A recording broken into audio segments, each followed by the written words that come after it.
warmed up, that's for sure. James is on his way. He was stuck in a car. He has a hard time with those things, apparently. So, anyone got any questions for me, James Rolfe, that I can answer? Can you sing the OGO? What's that? Can you sing the OGO? I can sing the OGO. Tonight is the after party. If you guys go to the after party, you'll hear all of the sounds that come out of my mouth. Anyone else have another question for me, James Rolfe? No, I guess you guys already know all the answers. Favorite line? My favorite line from one of my videos, that I probably could not say in this room right now because there are some citizens under the age of the cover years. My favorite line was the one that Keith Apicary said in the Christmas special when he said his name. Hi, it's me, Keith Apicary. I'll never get sick of that. I could hear that all day.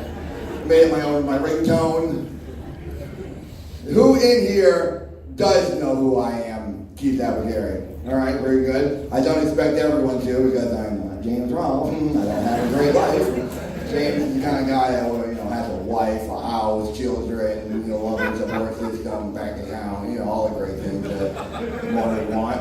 I unfortunately live in Woonsocket, Rhode Island. And that's all I have. Sad citizenship. Oh yes, long and strong hair, man. You just wanted round Street Fighter, so you got that. That's true. I'm glad you saw that. I'm a Mark of the Wolves kind of man. Yeah. High octane, real gaming. I chug all the gigabytes. So I don't really mess around with cliche, casual gamer games like Street Fighter. But I did just destroy a person in Street Fighter. I was winning, and then I got a little too excited, and I stepped on the viewing system and shut it off. So, I have a special guest today. Keith Apicary is here to join me. Well, I warmed them up. They're all looped and ready to go. So, have at them. Okay. I'm going to stare at you from the corner. All right, thanks, Keith.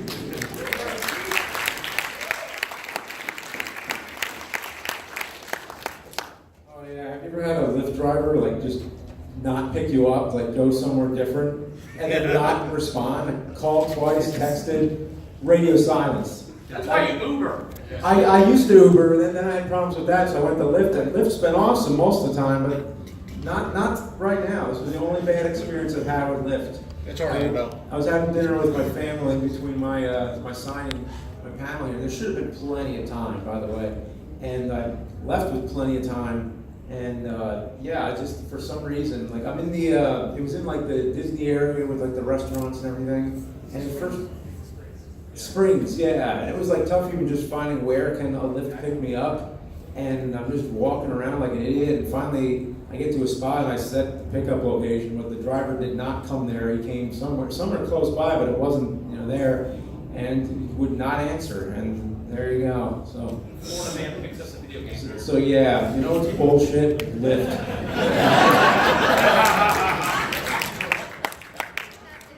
Yeah. So I'm here now. What do you want to talk about?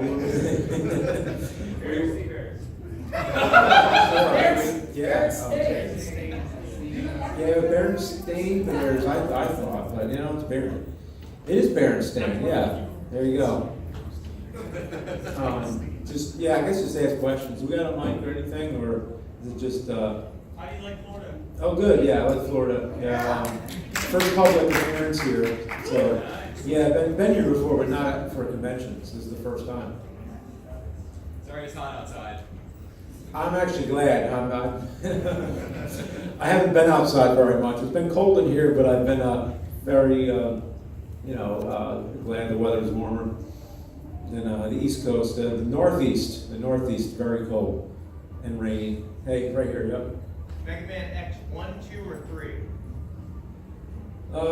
Mega Man X1 I'm the most familiar with, so I haven't played enough of X2 or X3 to really make a fair decision.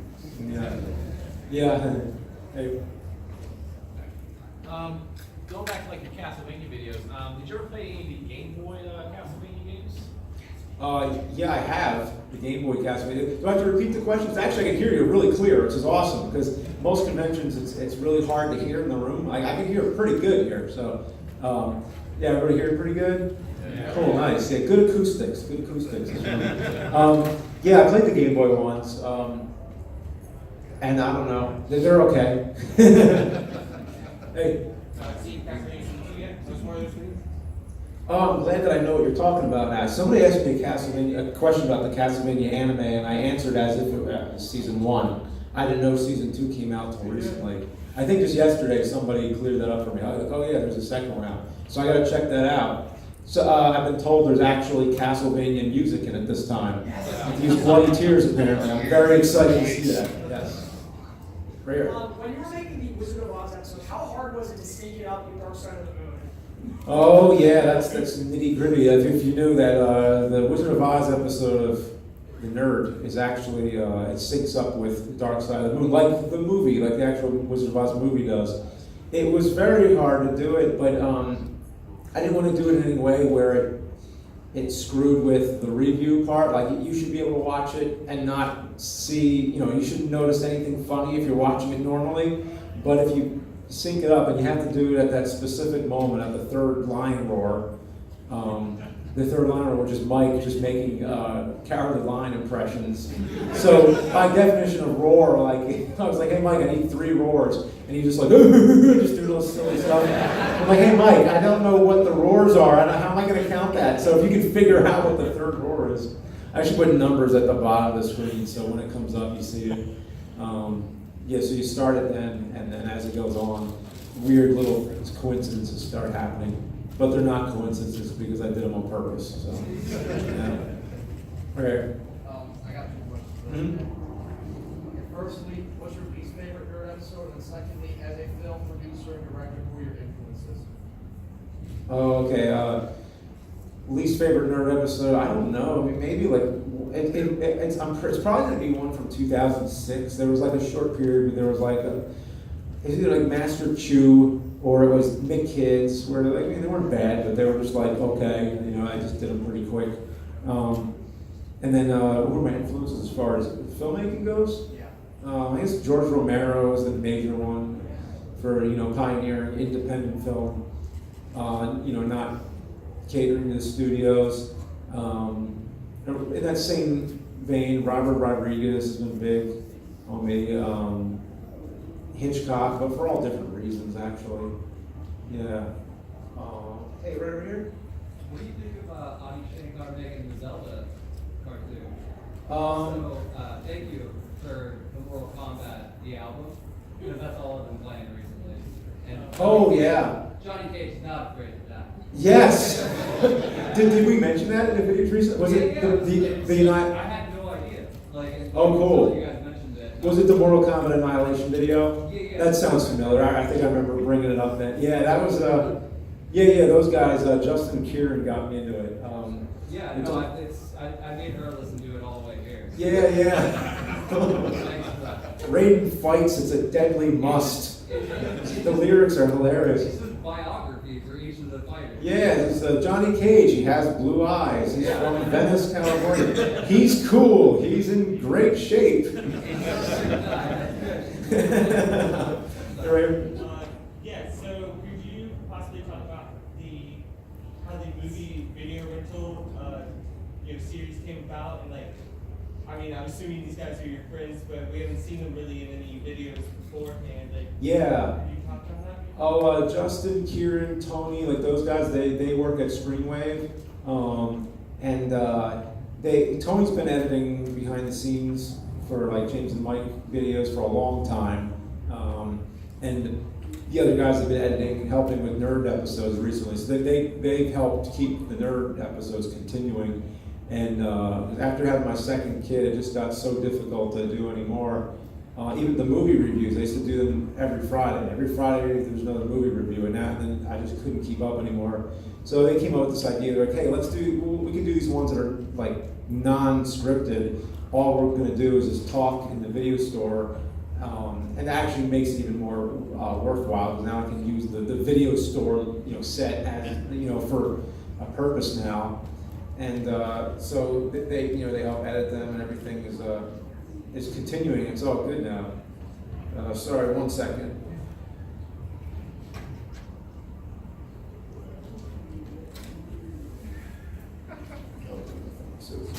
Oh, right. Right here? Is there anything that you filmed in any of the content that you created that when you were done, you're like, I can't put this on, and you just decided not to put it on or cut it? Oh, like an abandoned video? Yeah, like maybe it was too violent or gross.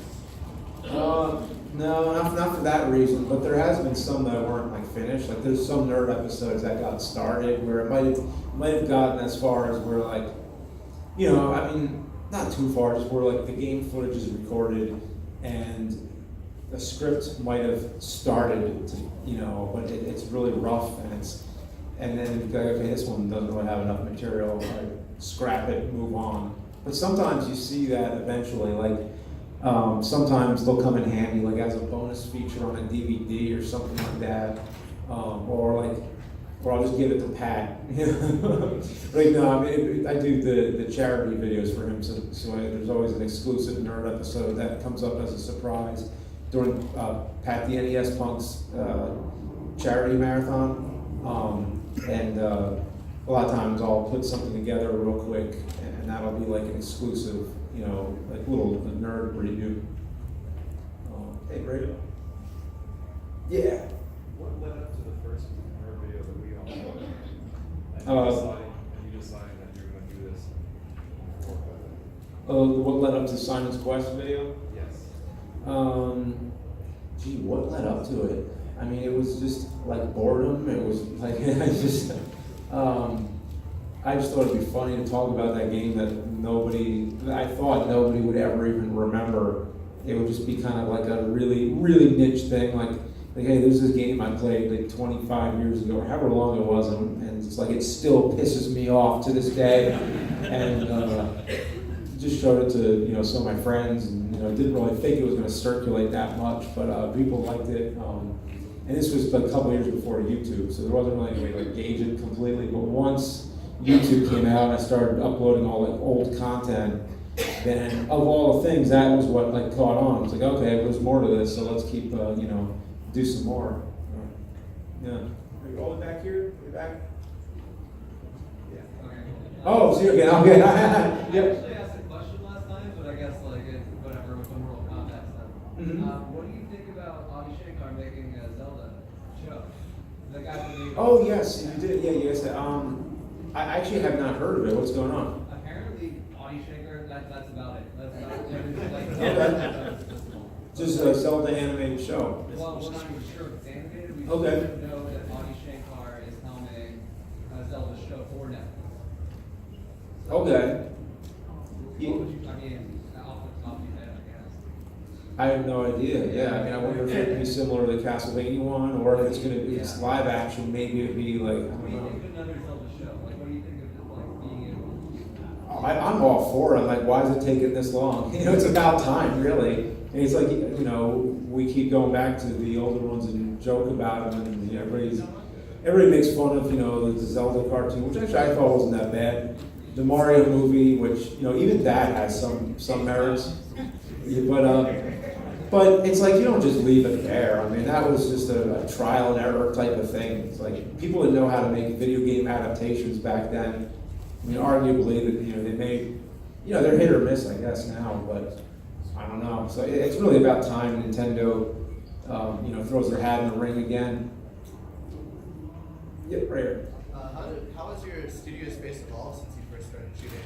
Oh, it's very similar, but just more clutter, more, you know, just more stuff, you know. Yeah. Have you seen any movies lately, and what are your thoughts on them? Let's see, what have I seen lately? Boy, not much. I mean, I really don't get much leisure time, but I guess the last thing I saw in the theater was Halloween. Yeah, pretty good. Yeah, as far as the sequels go, it was a pretty decent sequel. It wasn't Rob Zombie, so we're No. That's okay. That's a pretty Yeah. cool. That's a good thing. Yeah, so it was, yeah, it was all right. Yeah, I'll see it again sometime. Yeah. Hey, Richard. Hey, speaking of movies, have you ever been contacted by Hollywood or anything to actually do, like, let's say, like a Mario Brothers, like a serious movie? And if not, what's your thoughts on, like, how you know, you think poor directors constantly keep getting work and like they don't reach out to someone who actually does know the genre to do it? Oh, okay. I mean, it would be a whole other world of madness if I had to direct a big Hollywood production, because I know what I'd be getting, and it'd be a lot more people than what I prefer to deal with, and movies are so collaborative, but like in Hollywood movies, there's so many people all working on it that it's not really what I prefer. I think I'd rather have like small crew and like just kind of have like more control over it and everything, without like that much money at stake, and like it has to be released on this day, and like it's a lot of pressure for sure. So I'd rather kind of just do it my own way. But no, I've never actually been contacted or anything. But yeah, I don't know, if that were to happen, then I'd have to make those decisions, depending on what it is. What's the project? Does it take me away from my family for, several months? Like, how does this work? Like, are my family gonna move with me? Or like, what are we gonna do? Like, it would be a lot of stuff to consider. So yeah, it's complicated predicament, yeah. But it'd be exciting, yeah, for sure. Hey. Speaking of small movies, have you ever thought about collaborating with Nathan? Yeah, I have, for sure. Yeah, I mean, we've done a few things. We did the Nerd episode together, which is really awesome. Serious, but yeah, like the whole movie, like I have definitely thought about it, for sure, yeah. In plenty different roles, too. Like, I mean, like, because, he likes to write, direct, and shoot and everything, so it could go in several different ways. There's a lot of possibilities for something like that. Right here? Hi. He's the person who's handling Oh. Okay, sure, okay. Can I go next? Two quick questions. So first of all, I know you're a big Monster Vision fan. What did you think of Last Call with Joe Bob Briggs? Oh yeah, the Best Driving, yeah. Yeah, it was Driving, awesome. Sorry. And then side question, my friend here is very curious. Do you like Rolling Rock as much as your character does? No, I guess we'll hear it. I got the Guinness shirt. Oh, okay. That's really good. I mean, I'm more of a Guinness. Actually, all right, well, Guinness is probably the easiest beer to find that I like. I put it that way. It's like if I'm at a bar and they have Guinness on draft, then it's like, yeah, Guinness for sure. If I had a choice, I mean, I've only seen it in bottle, but Weihenstephaner or Hefeweizen, the Crystal Weiss version where it's filtered, that's really good. Like, I love German beers. Those are my favorites. I don't like the craft beers. I don't like the IPAs. They're just bitter. I don't like the aftertaste. But So only the nerd likes Rolling Rock, that's it? I mean, I'll drink Rolling Rock if you give it to me. It's just what I happen to. When I filmed the Jekyll and Hyde video, it was $5 for a 6-pack. I'm like, that's less than $1 per beer. I'm like, so, yeah. Jay, fun fact on Rolling Rock, it's actually one of the healthiest beers there is. It's in the top 4. Really? Fun fact, so the nerd's a very health-conscious gentleman. Or the least unhealthy beers. Okay. Yeah, Last Drive-In, I'm sorry, that was the other question I had. What was it? Last Drive-In with Joe Last Bob Drive was awesome, yeah. That was really cool. Yeah, I'm glad they posted them all after that stream too. But yeah, that was really awesome. It was like he just picked up where Monster Vision left off, but without the restrictions, like no censoring. So it's really cool. Yeah, and he has another one coming up for Thanksgiving. So I'm looking forward to that one. Hopefully I can actually get a little time to watch it when it's airing. We'll see what happens. Hey, right here. Over the last 2 seasons for ABG, you've been doing like Xbox and Xbox 360. Do you see yourself in the future doing more bad games in later generations or more videos that are on the good games? Oh yeah, both are good options because I'm kind of more interested in doing games that are good but find some interesting angle about it. Like Earthbound definitely, did it the right way. Yeah, it's like, hey, here's some. So I want to see more of what you want, honestly. Oh, cool, nice. Yeah, Mario 3 was like, hey, here's this. Look how awesome this game is. It's so good, it's a sin. This game is evil. Oh my God, it's possessed by the devil. Took it a totally different twist. So it's all about just finding some kind of angle to take it. Oh yeah, you guys can both go. You can go one at a time. Any games that you picked for Angry Nerd episode that either while making or afterwards actually grew on you? Oh, ones that I didn't like? Yeah. Yeah, I mean, like I guess I mentioned earlier, the Mick Kids and Master Chu were like, okay, I don't know. Daydreaming Davy was another one that was like, okay, I just need to get this done so I can get to work on the next one, which is like a big one. So a lot of times when it was 2 episodes per month, it was like I put all my effort into one of those, and then the other one was like, okay, I have like 4 days now, and I hurry up, shit something out, and then do another good one, and it kind of went back and forth, like this back and forth sway. Yeah. Hey.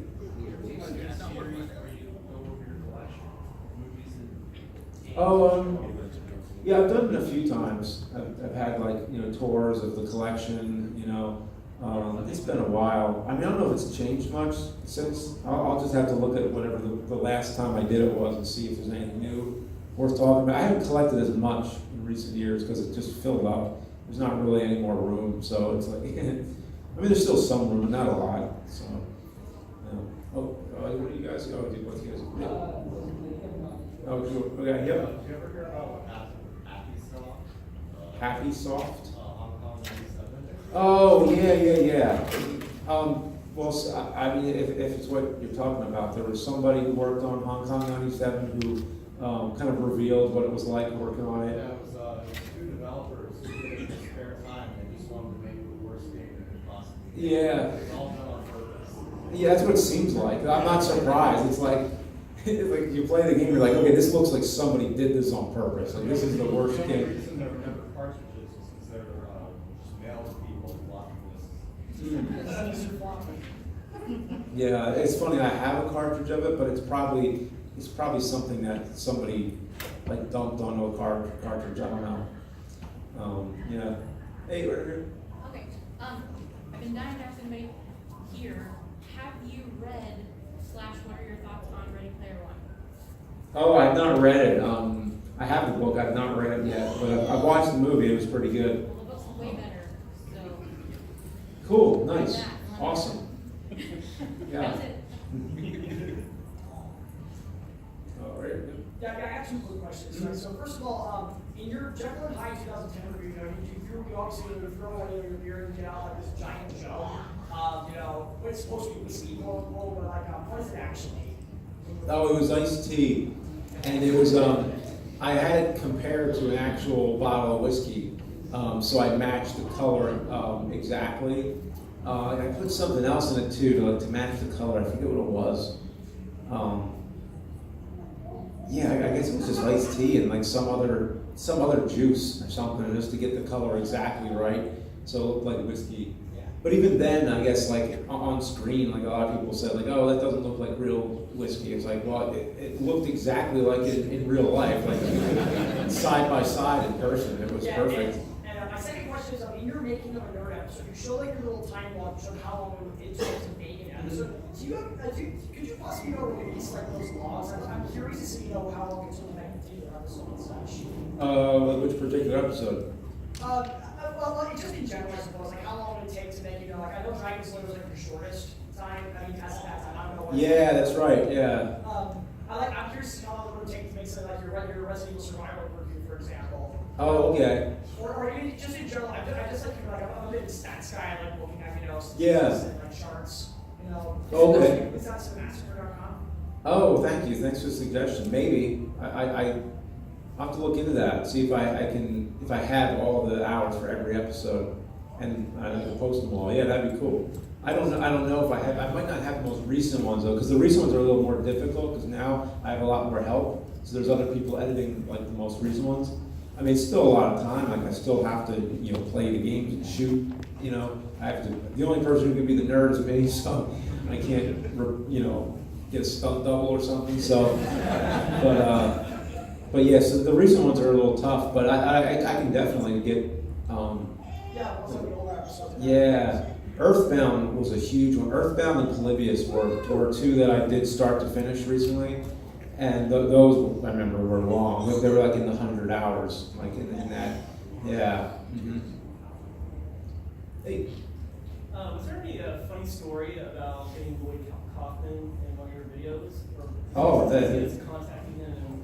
Oh yeah, I mean he's hilarious. Yeah, because we picked him up from the train station in Philly, and he had a meeting in in Center City. No, we didn't pick up. No, we picked him up at actually one of the major buildings in Philly. Like he had a meeting with Comcast or somebody, and then so we pick him up, and there were bananas in the back seat of the car. Like we just had just food in the back. And he comes in, he sits on one of the bananas. He's like, "Oh, hey Lloyd, there's a banana under you. You're sitting." He goes, "Oh, it reminds me of prison." And,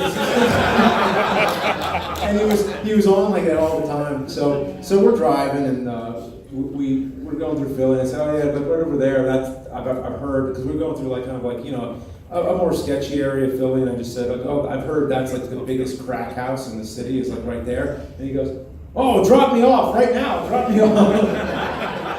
So it was just like nonstop like humor, and then we filmed the episode, and then you see what you get. Hey, right here. Yep. So where did the Hoopsville Jag CD end up, and where did you learn to fly? Oh, where did I learn to fly? Top Gun Academy. The shit Jaguar is. I don't remember, to be honest. I definitely didn't get rid of it. I either auctioned it away for charity or something, because I've done that a lot, like with a lot of like things I don't, like consoles and things I don't have use for anymore. Oh, what's up? Yeah, right, yeah. So I think it was like, because after it was all cleaned up, it's like it was pretty much back to normal. It didn't work anyway, but probably still had some peanuts left in it, but that was it. Yeah. Oh yeah, there's some pretty good console abuse coming up in one of the upcoming episodes. But probably the best console abuse yet, I would say. What kind of things are you working on now? Projects? Just nerd episodes, rental reviews. Those are the main like web content, keeping them coming. But the big things is an autobiography that I've been working on, and trying to write a script for a horror film. And yeah, so it's been a lot of writing for projects that who knows when they'll actually get made. The book, of course, I don't have to shoot it and edit it. All I have to do is write it. But the complication is figuring out how do I want to go about publishing it, because I know nothing about that. So I'm trying to figure all that stuff out. Can you make that into an audiobook? Eventually, I think first we'll really, it'd be good, because it'll be good as first like in print and then ebook and then an audiobook eventually. I feel like that's inevitable. But the thing, exactly, yeah.